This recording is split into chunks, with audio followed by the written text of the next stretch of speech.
कभी ये सोचा है कि कुछ लोगों के जीवन में अच्छी चीजें, सफलता, खुशी मतलब सही मौके कितनी आसानी से आते दिखते हैं। जी। जैसे कोई अदृश्य धारा उन्हें उनकी ओर खींच रही हो। हाँ, बिल्कुल।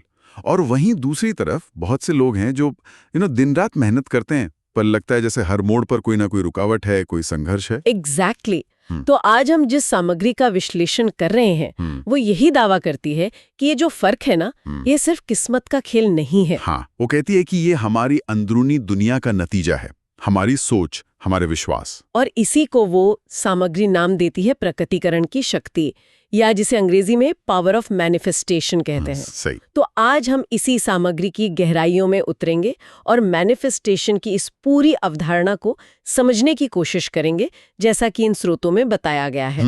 और देखिए, शुरू में ही ये साफ कर देना जरूरी है, जैसा कि सामग्री भी कहती है कि ये कोई जादू की छड़ी घुमाना या सिर्फ ख्याली पुलाव पकाना नहीं है। बिल्कुल नहीं।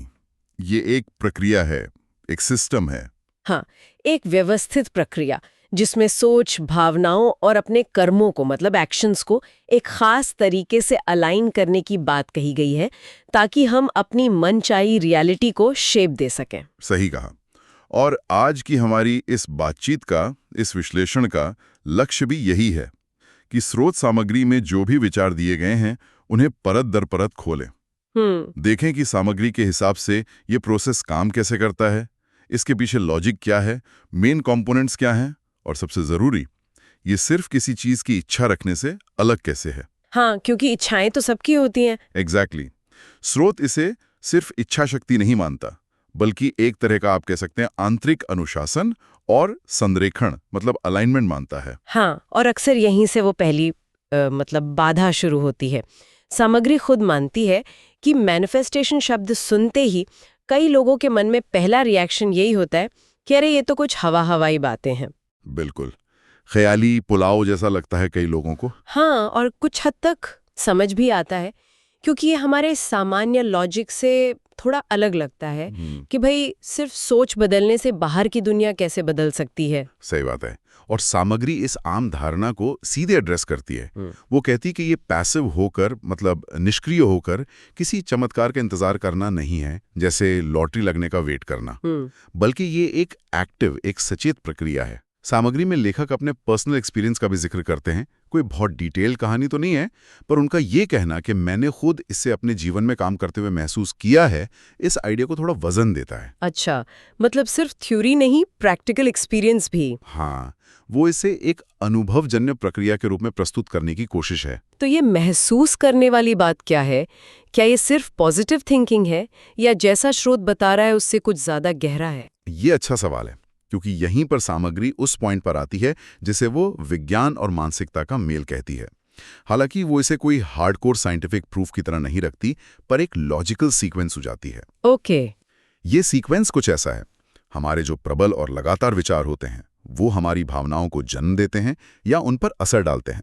मतलब जैसा हम सोचते हैं वैसा महसूस करने लगते हैं, एक्साइटेड, डरावा, होपफुल या निराश। ठीक है, विचार से भावना तक का कनेक्शन तो समझ आता है, ये तो होता है। हाँ, बिल्कुल। और फिर अगला स्टेप क्रिटिकल है। हमारी भावनाएं जो हैं वो हमारे कर्मों यानी हमारे एक्शंस के लिए या तो प्रेरणा बनती हैं या रुकावट। अगर हम किसी गोल को लेकर एक्साइटेड हैं, कॉन्फिडेंट महसूस कर रहे हैं, तो हम उसके लिए एक्शन लेने को ज्यादा मोटिवेटेड होंगे, है ना? हाँ, बिल्कुल। और अगर हम डरे हुए हैं, डाउट में हैं, तो हम टालम टोल करेंगे या आधे अधूरे मन से करेंगे। सही। सामग्री का तर्क यह है कि हमारे लगातार किए गए कर्म, चाहे वो छोटे ही क्यों ना हो, धीरे धीरे हमारी बाहरी परिस्थितियों और वास्तविकता को आकार देते हैं। तो ये चक्र पूरा होता है, विचार, भावना, कर्म, वास्तविकता। ओके, ये एक पूरा लूप बन गया। एग्जैक्टली। स्रोत इसे महज संयोग नहीं, बल्कि एक तरह का कारण और परिणाम का आंतरिक सिलसिला मानता है। विचार को बीज की तरह देखा जाता है और वास्तविकता को उसके फल की तरह। इसलिए वो सोच की क्वालिटी पर बहुत जोर देता है। ये दिलचस्प है कि इसे एक साइकिल के रूप में देखा जा रहा है, ना कि बस एक बार की घटना। तो इस साइकिल को, इस चक्र को कॉन्शियसली चलाने के लिए स्रोत कौन से प्रैक्टिकल स्टेप्स बताता है? सामग्री में 3 मुख्य कदमों का जिक्र है ना? हाँ, स्रोत इस पूरी प्रक्रिया को 3 बहुत ही क्लियर और महत्वपूर्ण कदमों में बांटता है। पहला कदम है, आप वास्तव में क्या चाहते हैं इसे लेकर पूरी तरह स्पष्ट होना, क्रिस्टल क्लियर। सुनने में तो आसान लगता है, पर सामग्री कहती है कि अक्सर लोग यहीं चूक जाते हैं। हमारी इच्छाएं ना अस्पष्ट होती हैं। मैं खुश रहना चाहता हूं, मैं सफल होना चाहता हूं। हाँ, ये तो बहुत कॉमन है। पर स्रोत के अनुसार आपको इसे बहुत स्पेसिफिक बनाना होगा। सफलता आपके लिए दिखती कैसी है, खुशी का अनुभव आपके लिए कैसा होगा, इसे जितना हो सके उतना डिटेल में डिफाइन करना पहला कदम है। क्योंकि अस्पष्ट लक्ष्य, वो कहते हैं, अस्पष्ट परिणाम ही लाते हैं। अच्छा, मतलब सिर्फ दिशा नहीं, मंजिल का एकदम साफ नक्शा। ठीक है, ये हुआ पहला कदम, क्लैरिटी। दूसरा कदम क्या है? दूसरा कदम अंदरूनी विश्वास से जुड़ा है। पूरे दिल से ये मानना कि आप जो चाहते हैं उसके योग्य हैं और उसे पा सकते हैं। ये गहरा है। हाँ, ये सेल्फ वर्थ और बिलीफ का डोमेन है। सामग्री इस बात पर बहुत जोर देती है कि अगर आपके मन के किसी कोने में भी ये शक है कि क्या मैं सच में ये डिजर्व करता हूँ या क्या ये मेरे लिए मुमकिन भी है, तो आप अनजाने में ही अपनी इच्छा को ब्लॉक कर रहे हैं। अच्छा, जैसे ब्रेक लगा रहे हो। बिल्कुल, जैसे एक पैर एक्सेलरेटर पर हो और दूसरा ब्रेक पर। आपको गहराई से ये महसूस करना होगा कि आप उस लक्ष्य, उस अनुभव, उस खुशी के हकदार हैं। यह सिर्फ ऊपर ऊपर से पॉजिटिव सोचना नहीं, बल्कि एक गहरी अंदरूनी सहमति है। ये पॉइंट तो काफी साइकोलॉजिकल लगता है। ये सिर्फ बाहरी लक्ष्य के बारे में नहीं, बल्कि खुद के बारे में हमारी जो धारणा है उससे जुड़ा है। एग्जैक्टली। और तीसरा कदम? हाँ, तीसरा कदम इस प्रक्रिया को सिर्फ एक मेंटल एक्सरसाइज से आगे ले जाता है। उस लक्ष्य की दिशा में प्रेरित होकर कदम बढ़ाना, टेकिंग इंस्पायर्ड एक्शन। यहीं पर मैनिफेस्टेशन सिर्फ विशफुल थिंकिंग से अलग होता है। अच्छा, यानी एक्शन भी जरूरी है? बहुत जरूरी। स्रोत साफ कहता है कि सिर्फ सोफे पर बैठकर विजुलाइज करना काफी नहीं है। हाँ, मेंटल तैयारी जरूरी है, लेकिन उसके बाद आपको कर्म भी करना होगा। पर यह जबरदस्ती वाला कर्म नहीं है। तो फिर कैसा? स्रोत इसे इंस्पायर्ड एक्शन कहता है। मतलब वो कदम जो आपको अंदर से सही लगे, जो आपके लक्ष्य के साथ अलाइंड महसूस हो, चाहे वो कितने भी छोटे क्यों ना लगे। ये पैसिव वेटिंग के बजाय एक्टिव पार्टिसिपेशन है। यहाँ कर्म आपकी इच्छा को मजबूती देता है। तो ये 3 कदम हुए: स्पष्टता, विश्वास और प्रेरित कर्म।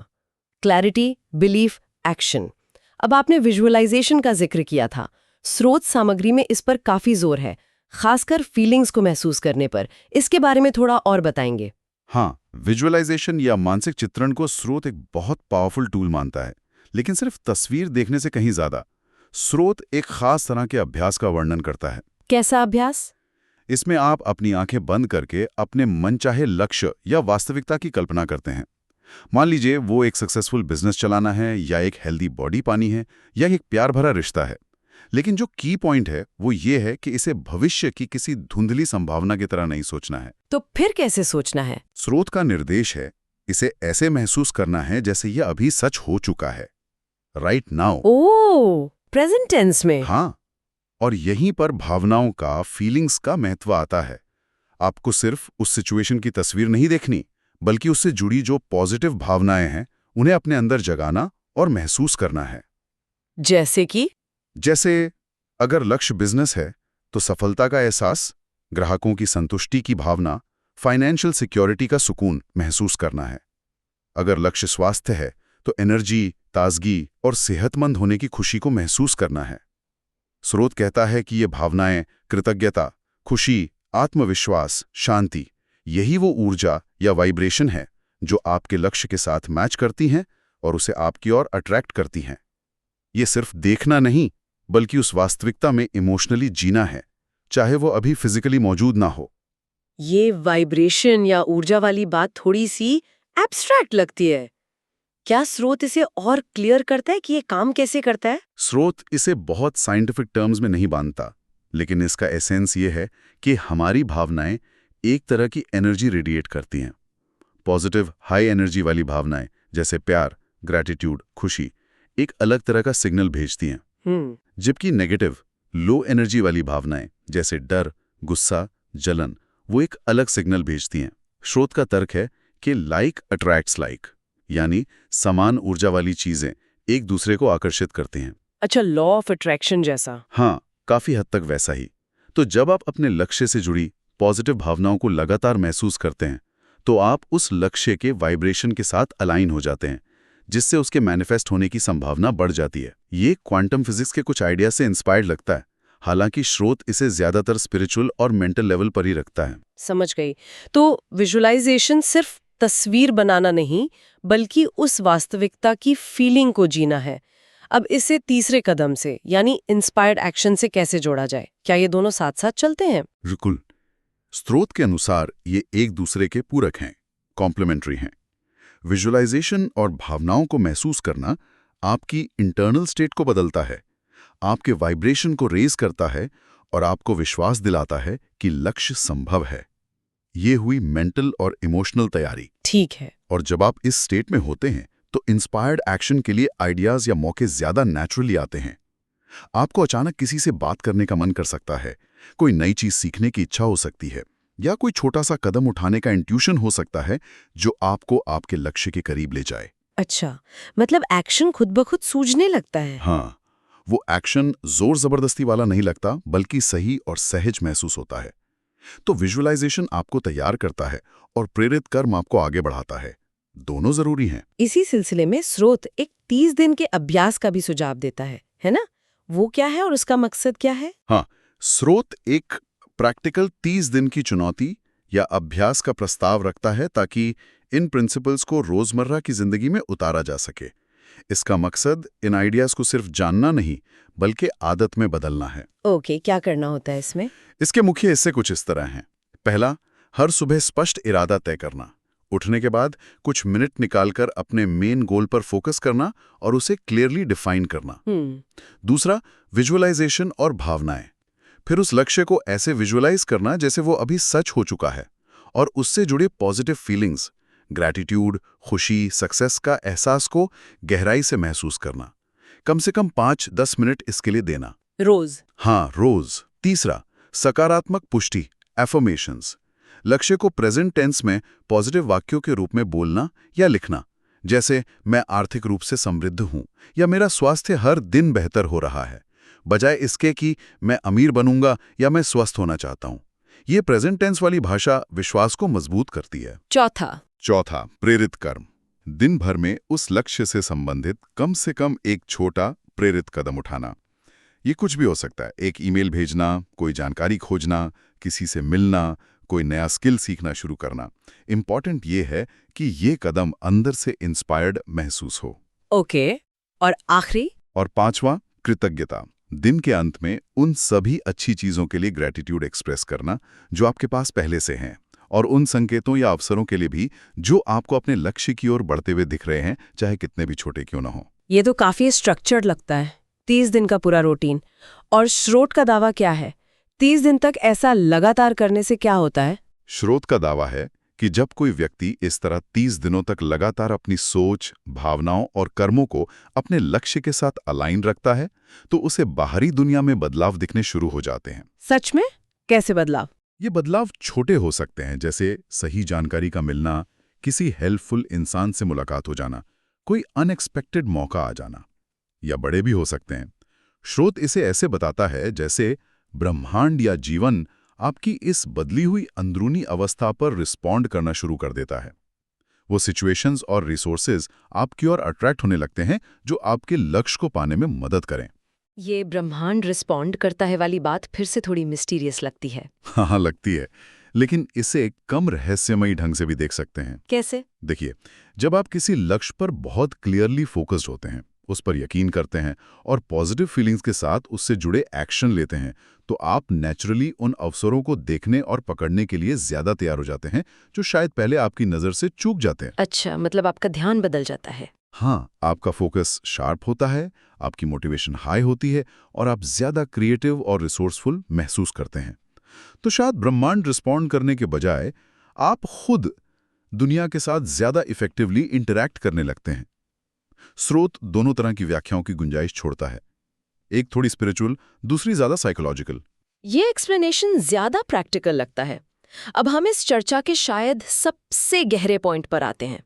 स्रोत कहता है कि मैनिफेस्टेशन सिर्फ कुछ पाने या चाहने के बारे में नहीं, बल्कि कुछ बनने के बारे में है। इसका क्या मतलब है? ये असल में स्रोत के फलसफे का सार है।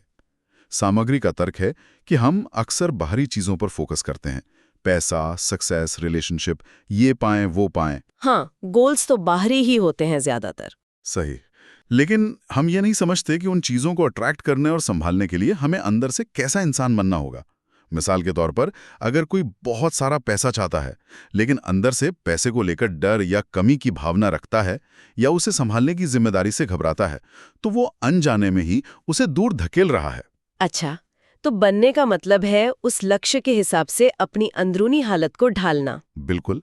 बनने का मतलब है वो गुण, वो माइंडसेट, वो इमोशनल स्टेट डेवलप करना जो आपके मन चाहे लक्ष्य के साथ नेचुरली मैच करती हो।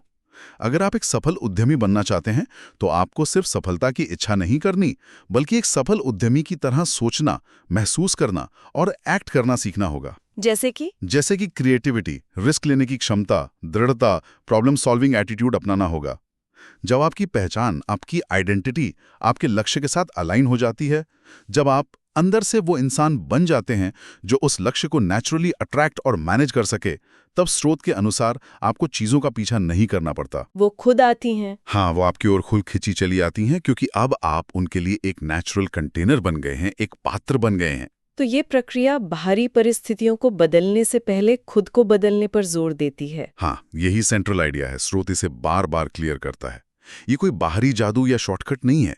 ये आपकी अपनी इंटरनल पावर, आपकी सोच, भावनाएं, विश्वास और कर्मों की शक्ति का सचेत उपयोग है। ये अपने अंदर जो पोटेंशियल है उसे जगाने, उसे डायरेक्शन देने और उसे अपनी मनचाही रियलिटी के साथ अलाइन करने का एक तरीका है। इसीलिए स्रोत कहता है ये चाहने से ज्यादा बनने की जर्नी है। तो अगर हम आज की चर्चा का सार निकालें तो स्रोत सामग्री का मुख्य संदेश ये है कि प्रकटीकरण या मैनिफेस्टेशन सिर्फ इच्छाओं की लिस्ट बनाना या सिर्फ पॉजिटिव सोचना भर नहीं है। बिल्कुल नहीं। ये एक गहरी प्रक्रिया है जिसमें व्यक्ति अपने विचारों, अपनी भावनाओं और अपने कर्मों को सचेत रूप से, मतलब कॉन्शियसली, अपने लक्ष्य के साथ अलाइन करता है। ये बाहरी चीजों पर फोकस करने के बजाय पहले वो इंसान बनने पर जोर देता है जो नेचुरली उन लक्ष्यों को अपनी ओर आकर्षित कर सके। सही। स्रोत इसे किसी बाहरी शक्ति पर निर्भरता के बजाय व्यक्ति की अपनी ही अंदरूनी शक्ति को पहचानने और उसका सही इस्तेमाल करने की एक विधि के रूप में प्रस्तुत करता है। एकदम सही सारांश। और इस पूरी बातचीत के आधार पर श्रोताओं के लिए एक विचार या एक सवाल छोड़ा जा सकता है जो सीधे स्रोत की बातों से ही निकलता है। हाँ, जरूर। अगर स्रोत का ये तर्क सही है कि हमारी अंदरूनी दुनिया, सोच, भावना, विश्वास और हमारे कर्म मिलकर हमारी बाहरी रियलिटी को शेप देते हैं, तो कोई व्यक्ति इस सिद्धांत को अपनी लाइफ में टेस्ट करने के लिए सबसे पहला, सबसे छोटा कदम क्या उठा सकता है? इंटरेस्टिंग सवाल है। वो कौन सा एक छोटा सा लक्ष्य हो सकता है जिसके लिए वो सचेत रूप से अपनी सोच, भावना और कर्म को अलाइन करने की कोशिश कर सकता है, सिर्फ ये देखने के लिए कि क्या वाकई कोई फर्क पड़ता है, या फिर जैसा स्रोत कहता है, सिर्फ चाहने और उस लक्ष्य के अनुरूप बनने, इस फर्क पर गहराई से सोचना। असली जिंदगी में अपने लक्ष्यों को पाने की हमारी कोशिशों के लिए इस बनने का वाकई क्या मतलब हो सकता है? ये सोचने के लिए एक बहुत ही दिलचस्प दिशा हो सकती है।